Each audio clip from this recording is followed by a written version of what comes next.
C'était ça le but de la loi, amener l'homme à Christ. Donc c'est ce que nous allons voir maintenant aujourd'hui, comprendre qu'il y a la loi de Moïse et il y a la loi de Christ. Christ est celui à qui nous devons obéir. Ouais. Autrefois, selon Hébreux 1, Dieu a parlé à nos pères par les prophètes. Dans les derniers temps, il parle par le Fils. Il a parlé par le Fils, si je dois répéter l'écriture. C'est-à-dire que Dieu a même fini déjà de parler. Il a parlé par son Fils dans les derniers temps. Il n'y a plus quelqu'un d'autre qui doit venir nous parler que j'ai les paroles de la vie éternelle ici. Non, Dieu a parlé par le Fils. Et ce Fils, c'est Jésus-Christ, le Fils du Dieu vivant. Donc voilà, on va parler un peu de la loi et la grâce fait la différence maintenant. Comprendre que nous ne sommes pas sous la loi, nous n'avons jamais été sous la loi. Mais c'est Israël physique qui a été sous la loi et la maison de Juda et la maison d'Israël, ce sont deux qui ont été sous la loi. Mais nous, les nations, nous n'avons jamais été sous la loi. Dieu nous a directement fait rentrer dans la grâce. Amen. Est-ce que c'est bon? On peut avancer par la grâce du Seigneur? C'est bon. Ok. Donc gloire au Seigneur. Donc la loi et la grâce. On va déjà lire une écriture dans Jean chapitre 1, le verset 17. Si tu peux nous aider, mon frère Aymar. Ou mon frère Nathan, Jean 1, 17, s'il vous plaît. Jean 1, 17. Quand la loi a été donnée par Moïse, la grâce et la vérité sont venues par Jésus-Christ. Très bien. Car la loi a été donnée par Moïse. La grâce et la vérité sont venues par Jésus-Christ. Vous voyez la différence? La loi est différente, bien évidemment, de la grâce. Mais le prophète Jean-Baptiste, ici, qui parle, fait bien une différence. Il dit que la loi a été donnée par Moïse. La grâce et la vérité sont venues par Jésus. Il ne dit pas que la loi a été donnée par Moïse et la grâce et la vérité ont été données par Jésus. Non. Et la loi a été donnée par Moïse. La grâce et la vérité sont venues par Jésus-Christ. Et donc, c'est Jésus qui a amené la grâce et la vérité. Pas seulement la grâce, mais la grâce vient avec la vérité. Or, la vérité, c'est quoi? Bien évidemment, lui-même, il a dit, je suis le chemin, la vérité et la vie. Or, lui-même, il est la parole. C'est pourquoi dans Jean chapitre 17, verset 17, lui-même, il le dit. Il dit quoi? Sanctifie-les par ta parole est la vérité. Amen. Donc, il dit, sanctifie-les par ta parole est la vérité. Donc, on dit que Jésus est venu avec la grâce et la vérité. Jésus est venu avec la grâce, pas une grâce qui pousse à la dissolution, mais une grâce qui s'accompagne avec la parole de vérité. Une grâce qui s'accompagne avec la parole.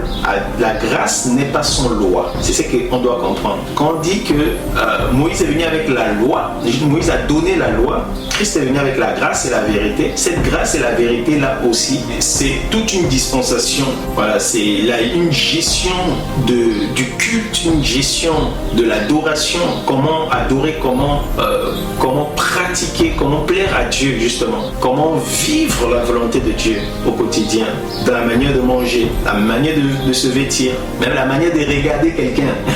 L'évangile nous enseigne ça. Est-ce que vous comprenez? Donc la grâce et la vérité sont la loi qui a été donnée par Moïse, la grâce et la vérité qui sont venues par Jésus-Christ sont vraiment deux dispensations, deux administrations que Dieu a données. Voilà. Et donc le premier point que j'aimerais souligner, c'est déjà définir la loi, voir déjà que quand on parle de loi, premièrement, il faut bien comprendre qu'il ne s'agit pas forcément de la loi de Moïse. Parce que nous aussi, nous avons une loi, mais nous ne sommes pas sous la loi de Moïse. Donc c'est différent. Et si on peut prendre déjà Romains chapitre 8, verset 1 à 2, si tu peux prendre mon frère, s'il te plaît, pour voir qu'on est sous la loi de l'esprit de vie, ou encore sous la loi de Christ.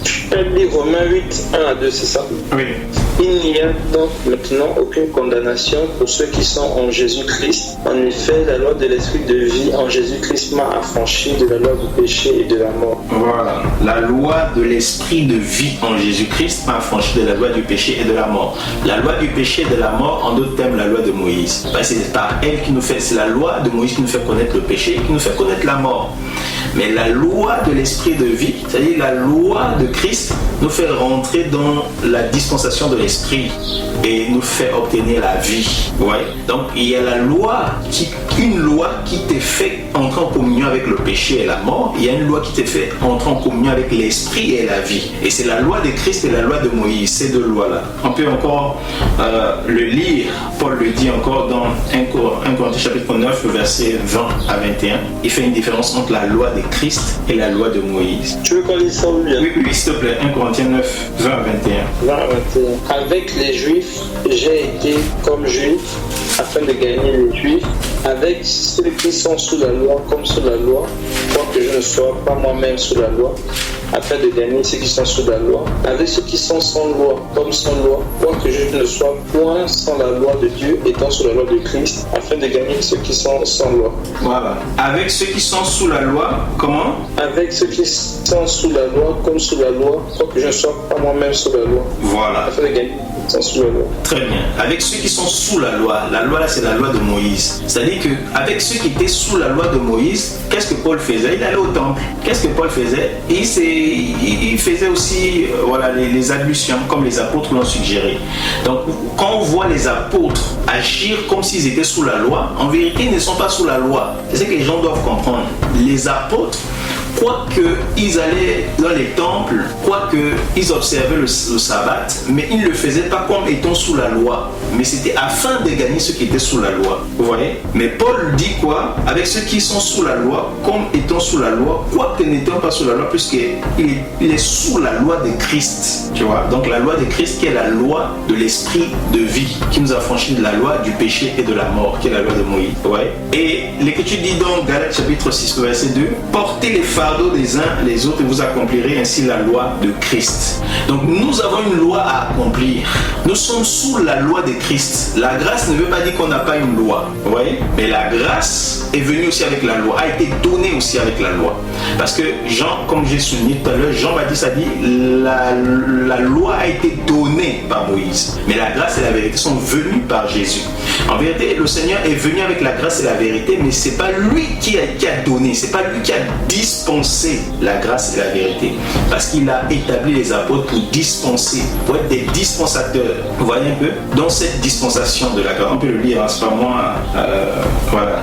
Il a posé les bases, certainement comme étant la pierre angulaire par sa mort, sa résurrection. Et maintenant, les apôtres sont venus bâtir. Les apôtres et les prophètes de Christ sont venus bâtir. Et si on peut prendre Éphésiens chapitre 3, versets 1 à 2. À cause de cela, moi, Paul, le prisonnier de Christ pour vous païens, si du moins vous avez appris quelle est la dispensation de la grâce de Dieu qui m'a été donnée pour vous. Si du moins vous avez appris quelle est la dispensation de la grâce de Dieu qui m'a été donnée pour vous. Donnée. Donc la dispensation de la grâce même. La grâce et la vérité là, c'est venu par Jésus, mais ça a été donné par les apôtres, révélé aux apôtres. Et les apôtres ont été des dispensateurs pour nous donner véritablement la grâce et la vérité. La grâce et la vérité, c'est la nouvelle alliance. Ça vient avec la nouvelle alliance que Dieu a tissée avec la maison de Juda et la maison d'Israël, et aussi avec les nations, avec les païens, parce qu'Abraham était encore païen lorsque il a reçu la promesse. Il n'était pas juif Abraham, il n'était pas sous la loi Abraham, il n'était pas circoncis Abraham. Lorsqu'il a reçu la promesse de Dieu en ce qui concerne la vie éternelle, la bénédiction par sa postérité, c'est-à-dire Christ. Et c'est en sa postérité que toutes les nations sont bénies, y compris les juifs aussi, qui devaient croire au Messie, qui était sous la loi, qui était un pédagogue qui devait les conduire au Messie afin qu'ils croient en lui pour être justifiés au moyen de la foi. Ouais. Donc, je faisais la différence, dire que la loi est venue par Moïse, a été donnée par Moïse. La grâce et la vérité sont venues, certes, par le Seigneur Jésus, mais c'est les apôtres qui nous l'ont donné, qui ont été établis comme des dispensateurs. Et c'est ce que Paul dit. Si tu peux continuer, mon frère, bon, je vais lire. Si du moins vous avez appris quelle est la dispensation de la grâce de Dieu qui m'a été donnée pour vous, donc nous les païens, c'est par révélation que j'ai eu connaissance du mystère sur lequel je viens d'écrire en peu de mots par révélation. Ouais. Au verset 4, en les lisant, vous pouvez représenter l'intelligence que j'ai du mystère de Christ. Il n'a pas été manifesté au Fils des hommes dans les autres générations, c'est-à-dire même dans la génération des prophètes, ce mystère n'a pas été manifesté ainsi. Comme il a été révélé maintenant par l'Esprit aux saints apôtres et prophètes de Christ. Donc, les apôtres et les prophètes de Christ, ce sont eux qui nous ont annoncé le mystère de Dieu, qui nous ont annoncé la dispensation dans laquelle nous sommes. Ouais. Ils nous ont montré, annoncé comment manger, comment se vêtir, comment adorer, comment prier, comment plaire à Dieu. Qu'est-ce que Dieu attend de nous? Vous voyez un peu? Donc, ils ont révélé de long en large le mystère de Dieu et nous enseignons aussi la piété qui va avec, la parole de vérité qui va avec, parce que la grâce est venue avec la vérité. Elle a été donnée aussi avec la vérité. Donc que personne ne dissocie la grâce de la vérité qui est la parole, qui purifie, qui sanctifie. Amen. Donc ça c'était un point que je voulais souligner. Maintenant, Paul dit, portez les fardeaux des uns des autres, vous accomplirez ici la loi de Christ. Donc il faut comprendre que la loi a un accomplissement. Chaque loi, ou bien la loi de Moïse et la loi de Christ ont le même accomplissement, c'est l'amour. L'amour accomplit la loi de Moïse, l'amour accomplit la loi de Christ. Et donc nous sommes sous une loi et l'accomplissement de cette loi-là passe par la manifestation de l'amour. L'amour envers le Seigneur qui est égal aussi à l'amour envers notre prochain. Parce que c'est un commandement qui lui est semblable. Ouais. Et donc l'amour accomplit la loi, que ce soit la loi de Christ ou la loi de Moïse. Comprends déjà, voilà, ce qui concerne les deux lois. Donc il faut vraiment différencier dans les Écritures. Quand vous lisez, il y a la loi de Moïse et la loi de Christ. Il y a les commandements de Moïse, il y a les commandements de Christ. Il y a les statuts de Moïse, il y a les statuts de Christ. Vous voyez? Donc il ne faut pas confondre. Quand vous voyez loi, on va obéir à la loi. Non. Il faut savoir quelle est la loi qui convient à notre dispensation et quelle est la loi qui convient aux dispensations antérieures. Quelles sont les lois des dispensations antérieures? Quels sont les commandements qui sont conformes à notre dispensation et quels sont les commandements qui appartiennent aux autres dispensations? Ainsi, on ne doit pas se mêler les pinceaux et on ne doit pas se bagarrer parce qu'on comprend, on a l'intelligence. Il nous a donné l'intelligence de connaître le véritable, comme a dit notre frère Jean. Et nous sommes dans le véritable en son Fils Jésus-Christ, qui est lui-même le Dieu véritable et la vie éternelle. Il nous demande de nous garder des idoles, de l'idolâtrie. Donc que le Seigneur soit glorifié. Et au-delà de l'accomplissement de la loi, il faut savoir que l'amour est l'accomplissement de la loi, mais la loi a un but. La loi de Christ a un but. La loi de Moïse aussi a un but, avait un but, ou bien un but, pour ceux qui sont sous la loi. Et le but de la loi, c'est Christ. Et le but de la loi de Moïse, bien évidemment, c'est Christ. Parce que la loi devait amener à Christ pour le salut. Et le but de la loi sous laquelle nous sommes, c'est aussi la révélation du Fils de Dieu, c'est-à-dire Christ toujours. Donc, tout ce qu'on peut faire, que ce soit sous la loi, sous la grâce, ça ne nous amène pas à Christ, c'est zéro. Ça ne sert à rien. Vous voyez? Christ est le fondement, le centre de toutes choses. Il est le but même pour lequel toutes choses ont été établies, toutes choses ont été faites. Donc, comprendre que, bien évidemment, l'accomplissement de la loi, c'est l'amour. Mais cet amour-là, voilà, comment le manifester? Dieu nous a donné des commandements. Et l'observation du commandement nous amène à manifester l'amour. C'est pourquoi, dans la dispensation, il y a différents éléments qu'on va souligner. On va en souligner 3 particulièrement. On va souligner les statuts de Dieu. On va souligner la Torah ou les lois ou la Torah. La Torah, c'est la loi, c'est ce que ça veut dire. Mais il y a plusieurs lois. Dans la loi de Christ, il y a plusieurs lois. Dans la loi de Moïse, il y a aussi plusieurs lois avec petit L. Ouais. Ou dans la grâce et la vérité, il y a des lois. Il y a des commandements au pluriel. J'amène les deux dispensations en parallèle. Je ne sais pas si vous cernez un peu ce que je fais. C'est amener les deux dispensations en parallèle, montrer un peu le but de l'un et de l'autre et montrer justement et voir un peu, et plus tard on pourra voir un peu les différences entre les deux. Mais là, de manière générale, je ne sais pas si vous percevez ce que je suis en train de dire. Ok, donc du coup, en ce qui concerne la loi, de Moïse et la loi de Christ, ou bien la grâce et la vérité, ces deux dispensations contiennent en elles des statuts, des commandements et des lois. On doit discerner c'est quoi les statuts de la loi, les statuts de la grâce, c'est quoi les commandements de la loi, c'est quoi les commandements de la grâce, vous voyez, afin que cela soit bien clair pour nous, que personne ne nous séduise par des vains discours et par la philosophie. Et si on peut prendre Genèse chapitre 26, mon frère s'il te plaît, à partir du verset 4 à 5 je pense, Genèse 26. Je multiplierai ta postérité comme les étoiles du ciel. Je donnerai à ta postérité toutes ces contrées et toutes les nations de la terre seront bénies en ta postérité. Parce qu'Abraham a obéi à ma voix et qu'il a observé mes ordres, mes commandements, mes statuts et mes lois. Voilà. Donc parce qu'Abraham a obéi à la voix du Seigneur, qu'il a observé ses ordres, ses commandements, ses statuts et ses lois. Donc, dans Genèse chapitre 26 ici, le Seigneur donne la raison pour laquelle il a accompli, ou bien il a certifié, il a confirmé la promesse qu'il avait faite à Abraham. Parce que la promesse a été faite et ensuite elle a été confirmée plusieurs fois, et même avec un serment. Et si le Seigneur permet, nous y reviendrons. Et Dieu dit parce que Abraham a obéi à sa voix. Et on se souvient quand Dieu a demandé, le Seigneur a demandé à Abraham d'offrir Isaac sur l'autel.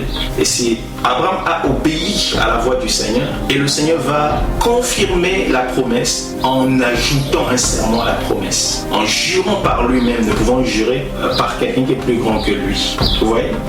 Et le Seigneur dit que parce qu'Abraham a obéi et a observé ses ordres, l'ordre c'est vraiment l'obligation, ses commandements.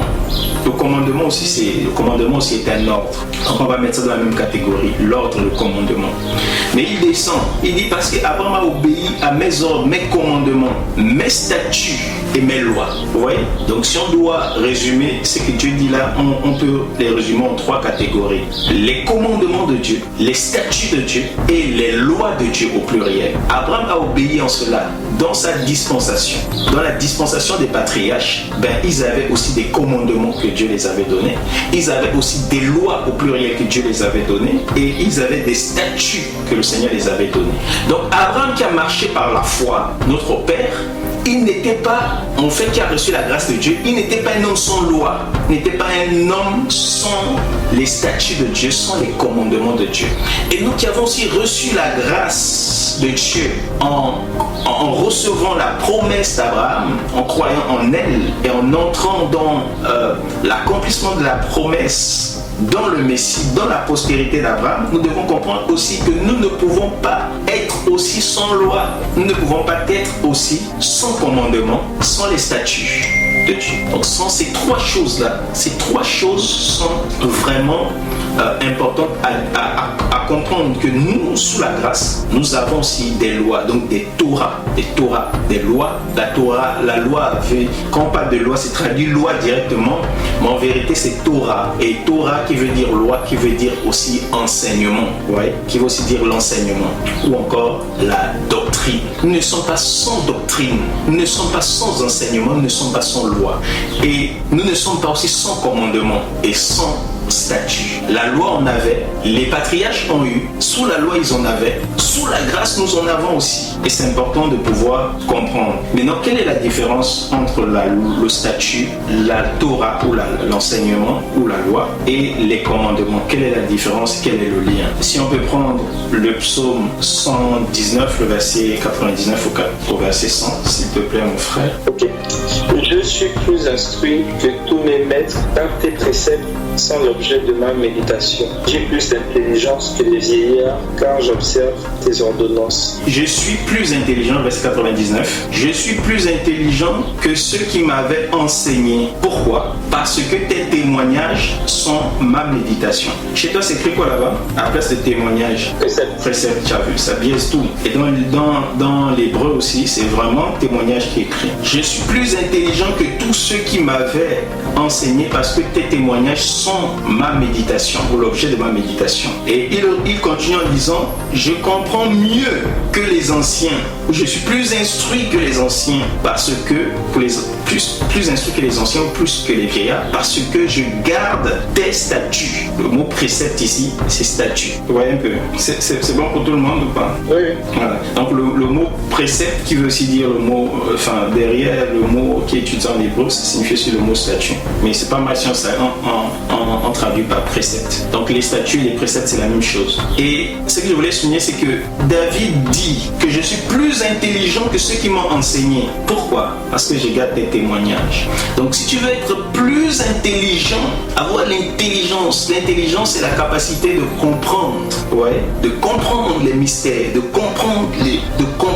le Seigneur, de comprendre la volonté de Dieu, de comprendre ce qui a trait à Dieu. Si tu veux être plus intelligent, avoir la compréhension des choses, il faut justement méditer sur le témoignage. Le témoignage de qui? Le témoignage de Dieu. Dieu a plusieurs témoignages, mais le témoignage par excellence que nous avons dans les Écritures, c'est le témoignage de Christ. Et plus tu es attiré par le témoignage de Christ, plus tu médites sur le témoignage de Christ, plus tu passes ton temps, tu savoures le témoignage de Christ, plus aussi tu auras l'intelligence. Tu auras l'intelligence parce que l'Écriture nous dit dans Apocalypse, chapitre 19, le témoignage de Jésus-Christ, c'est l'esprit de la prophétie. Donc plus tu es en communion avec le témoignage de Christ, plus tu t'y approches, plus tu t'approches de l'esprit prophétique qui va te révéler des mystères, qui va te transporter dans les générations passées, dans les générations futures. Il va te faire voyager, il va te révéler en profondeur le mystère de Christ. Tu auras une compréhension aiguisée du mystère de Dieu parce que tu gardes son témoignage, parce que son témoignage est l'objet de ta méditation. Tu passes le temps à chercher à comprendre. Tu passes le temps justement à t'approcher, à réfléchir, à poser des questions au Seigneur en ce qui concerne le témoignage de Christ, le témoignage de Dieu. Parce que Dieu aussi a rendu témoignage à son Fils. Selon qu'il nous a été dit qu'il y a 3 témoins, n'est-ce pas, dans le ciel. Le Père, la parole et l'Esprit qui rend témoignage au Messie, qui rend témoignage que Dieu nous a donné la vie éternelle, que cette vie éternelle est dans son Fils. Donc le témoignage même du Père, le témoignage de l'Esprit, le témoignage de la parole, c'est Christ. Et ce témoignage, c'est l'esprit prophétique. Et c'est pourquoi quiconque s'y approche, quiconque y demeure, devient plus intelligent que même des gens qui l'ont enseigné. Vous pouvez devenir plus intelligent que même vos enseignants.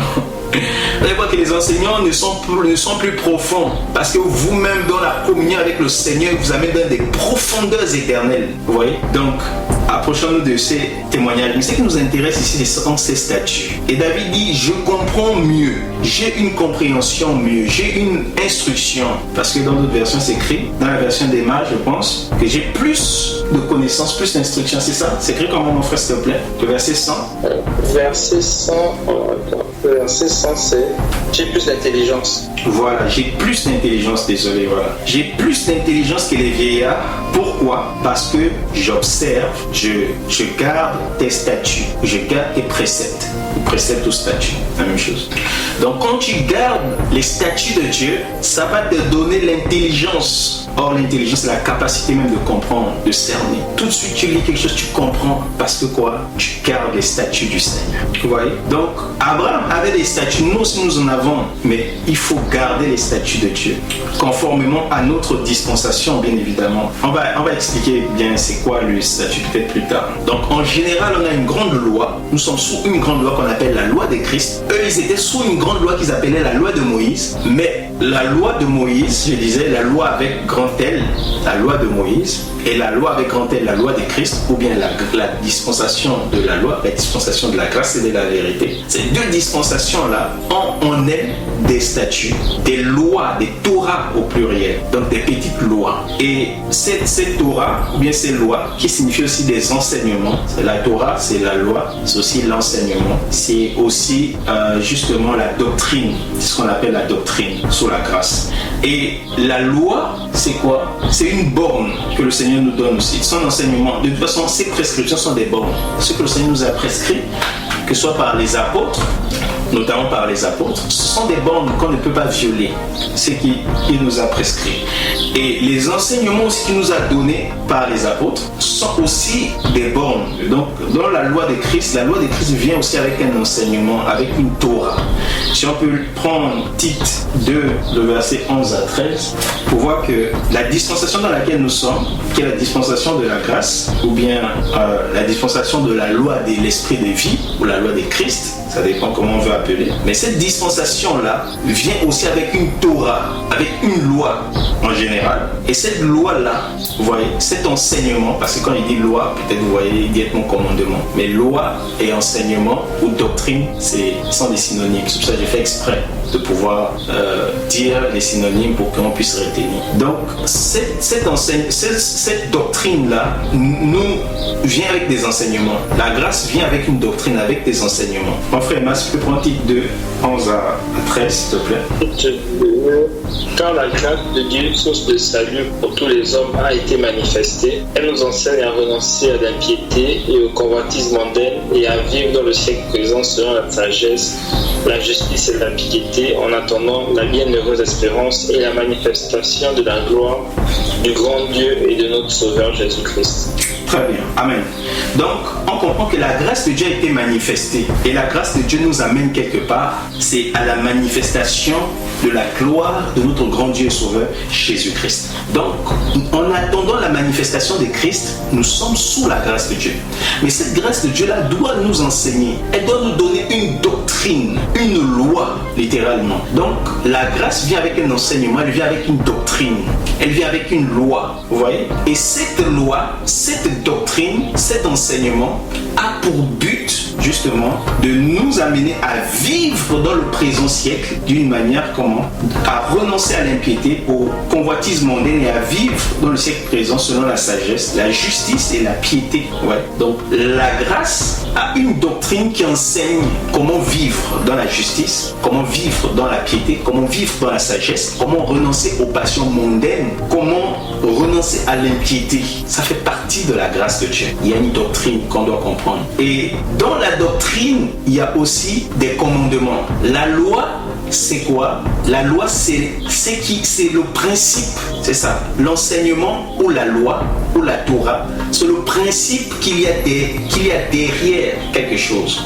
Un peu quand je prenais un peu le cas de la loi, par exemple, de la gravité ici. Vous voyez que la gravité, en fait, c'est une loi qui s'applique partout. Mais dans l'univers, attention, elle change. La gravité dans l'espace ou bien sur la Lune n'est pas pareil que la gravité sur la Terre. Sur la Terre, la gravité est supérieure à la gravité qu'il y a en tout cas sur la Lune, bien dans l'espace. C'est pourquoi sur la Terre, nous on ne flotte pas, mais nos pieds reposent directement sur la Terre. Mais cette même loi est aussi exercée dans les cieux. Elle est un peu différente. Quand on va appliquer les principes mathématiques, physiques, tout ça, on va prendre en considération le changement qu'il y a dans la loi. C'est pareil aussi entre la loi et la grâce. Il y a des lois qui peuvent être semblables, mais ça ressemble, mais dans la grâce, par exemple, ça va aller beaucoup plus en profondeur. Vous voyez? Ou bien dans la grâce, bref. On y reviendra si le Seigneur permet. Mais j'espère que vous comprenez un peu la pensée. Quand on dit tu ne commettras point d'adultère, tu ne voleras point. Quand tu voles, quelqu'un qui vole,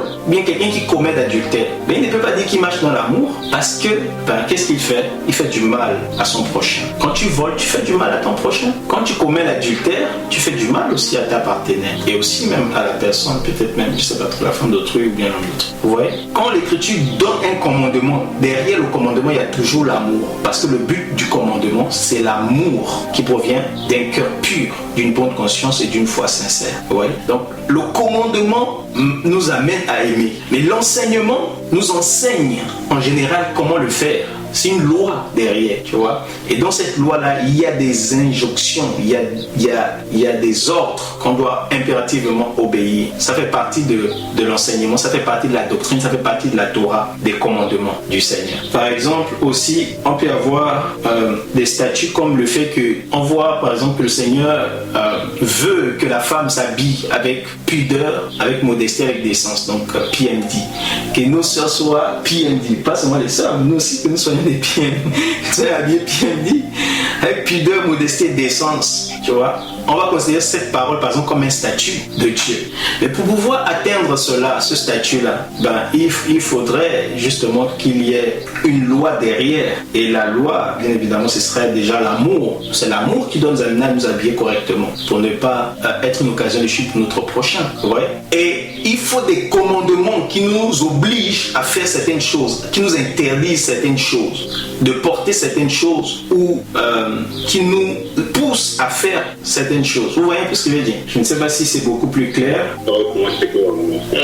Voilà. Donc c'est un peu ainsi que je comprends ces 3 points. Donc les statuts, ou bien si on peut résumer tout va se résumer à l'enseignement, donc la doctrine qui contient des commandements. Voilà, c'était pour montrer déjà que nous qui sommes sous la grâce, nous ne sommes pas sans loi. Il faut déjà enlever ça dans nos têtes. Et c'est pas parce que nous sommes sous la loi de l'esprit de vie, la loi de l'esprit de vie nous met en communion avec l'esprit, nous communique la vie. Or la loi de Moïse, c'est la loi du péché et de la mort. Donc la loi qui nous met en communion avec le péché et la mort. C'est-à-dire je ne connais le péché que par la loi. Et puisque tu connais le péché, tu vas connaître son salaire, c'est-à-dire la mort. Ouais. Donc nous, on doit comprendre qu'il y a une différence entre ces 2 lois-là. Voilà. L'une donne la mort, l'autre donne la vie. L'une met en communion avec le péché, l'autre met en communion avec l'esprit de vie. Vous voyez? Et une fois on différencie ça, on va comprendre que quand on parle des commandements, bien quand on parle de loi, il ne faut pas directement voir la loi de Moïse. Voilà. Et comme certains qui vont directement appliquer toute la loi. Et comprendre que les apôtres eux-mêmes, ils ont rendu témoignage qu'ils étaient avec ceux qui étaient sous la loi, comme étant sous la loi, quoique étant sous la loi de Christ. Amen.